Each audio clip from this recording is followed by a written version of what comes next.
हमारे चैनल को सब्सक्राइब करें और बेल आइकन दबाएं ताकि आपको मिलें सबसे तेज अपडेट्स। मंडप में रूही की शादी को देखकर नहर की याददाश्त आई वापस। तभी नहर ने रूही और लाल किशोर की तोड़ी शादी और सभी के सामने नहर ने रूही की मांग भरकर पहनाया मंगलसूत्र। तभी नहर ने लाल किशोर के साथ साथ दादी को भी धक्के मारकर घर से बाहर निकाल दिया।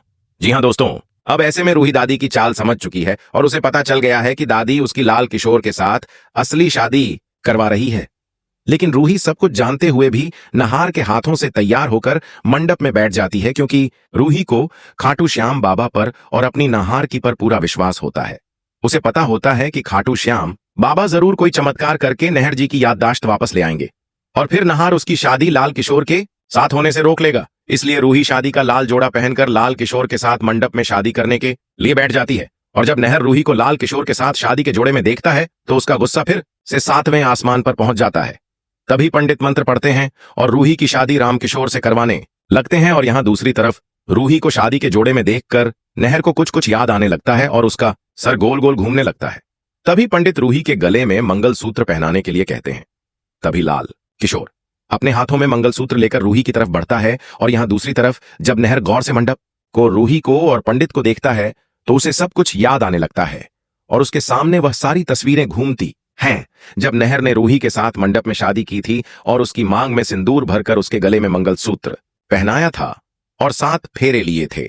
तभी नहर को सब कुछ याद आ जाता है और वह तुरंत रूही की दूसरी शादी तोड़ देता है और लाल किशोर के हाथों में से मंगलसूत्र छीनकर रूही को पहना देता है और उसकी मांग में सिंदूर भर देता है। तभी यह देखकर सभी लोगों के पैरों तले जमीन खिसक जाती है और रूही की खुशी का ठिकाना नहीं रहता, क्योंकि रूही समझ जाती है कि नहर जी की याददाश्त वापस आ चुकी है और रूही को पहले से ही पता था कि नहर उसकी दूसरी शादी नहीं होने देगा और उसे मंगलसूत्र पहनाएगा। तभी नहर कहता है कि रूही, मुझे सब कुछ याद आ गया है। तभी नहर यह कहकर रूही को अपने गले लगा लेता है और फाइनली नहर और रूही एक हो जाते हैं। तभी नहर गुस्से से दादी और लाल किशोर की तरफ देखता है। तभी नहर लाल किशोर की तरफ बढ़ता है और कहता है कि रूही मेरी पत्नी है, इसीलिए यह शादी नहीं हो सकती है। तभी लाल किशोर कहता है कि नहर जी, भले ही रूही जी आपकी पत्नी है, लेकिन रूही जी से शादी सिर्फ मैं ही करूंगा, फिर चाहे मुझे कुछ भी क्यों ना करना पड़े। तभी लाल किशोर की यह बात सुनकर नहर गुस्से से आग बबूला हो जाता है और लाल किशोर की गर्दन पकड़ लेता है। तभी लाल किशोर कहता है कि नहार, कि आप मुझे नहीं मार सकते हैं, क्योंकि मुझे रूही जी से शादी करने के लिए दादी ने कहा था और वही मुझे लेकर आई थी। अगर तुम्हें कोई सजा देनी है तो वह दादी को दो, मुझे नहीं। तभी नहर दादी का काला सच जानकर लाल किशोर के साथ साथ दादी को भी धक्के मारकर घर से बाहर निकाल देता है। तभी दादी नहर और रूही से हाथ जोड़कर माफी मांगती हैं, लेकिन कोई भी उन्हें माफ नहीं करता है। अब यहां से मंडप का माहौल पूरी तरह बदल जाता है। परिवार वाले जो अब तक दादी की बातों में आकर रूही को गलत समझ रहे थे, वही अब दादी का सच सामने देखकर हैरान रह जाते हैं। पंडित जी मंत्र पढ़ना बंद कर देते हैं और सबकी नजरें नहर और रूही पर टिक जाती है। रूही की आंखों से खुशी के आंसू बहने लगते हैं, क्योंकि उसने खाटू श्याम बाबा से यही प्रार्थना की थी कि उसका नहार जी उसकी जिंदगी में वापस लौट आए। नहार भी भावुक होकर रूही का हाथ पकड़ लेता है और पूरे परिवार के सामने ऐलान करता है कि चाहे कितनी भी चालें चली जाए, चाहे कितने भी षड्यंत्र क्यों ना रचे जाए, लेकिन रूही हमेशा उसकी पत्नी रही है और हमेशा रहेगी।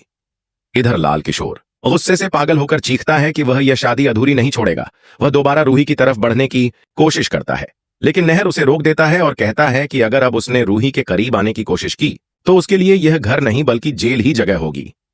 नहर का यह रूप देखकर लाल किशोर पीछे हट जाता है।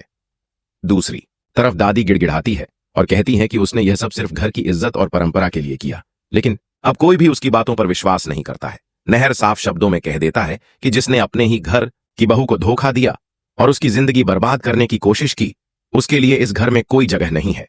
तभी नहर यह कहकर लाल किशोर के साथ साथ दादी को भी धक्के मारकर घर से बाहर निकाल देता है। तभी नहर सबके सामने रूही को एक बार फिर से मंगलसूत्र पहनाता है और उसकी मांग में सिंदूर भरकर 7 जन्मों तक साथ निभाने का वादा करता है। पूरा घर भावुक हो जाता है और माहौल खुशी से भर जाता है और फाइनली खाटू श्याम बाबा की कृपा से एक बार फिर नहर और रूही का मिलन हो जाता है। तो दोस्तों, अगर आप चाहते हैं कि नहर और रूही की जोड़ी हमेशा सलामत बनी रहे और उन्हें उनका बच्चा रूहान जल्द से जल्द मिल जाए, तो आप इस वीडियो को लाइक करके चैनल को सब्सक्राइब कर लें और कमेंट में लिखें आई लव नहर एंड रूही। और अगर आप भी अपने परिवार के लिए एक अच्छा सा लाइफ इंश्योरेंस लेना चाहते हैं तो कमेंट करके जरूर बताएं। मैं बेस्ट लाइफ इंश्योरेंस के ऊपर एक फुल डिटेल वीडियो बनाकर इस चैनल पर अपलोड कर दूंगा।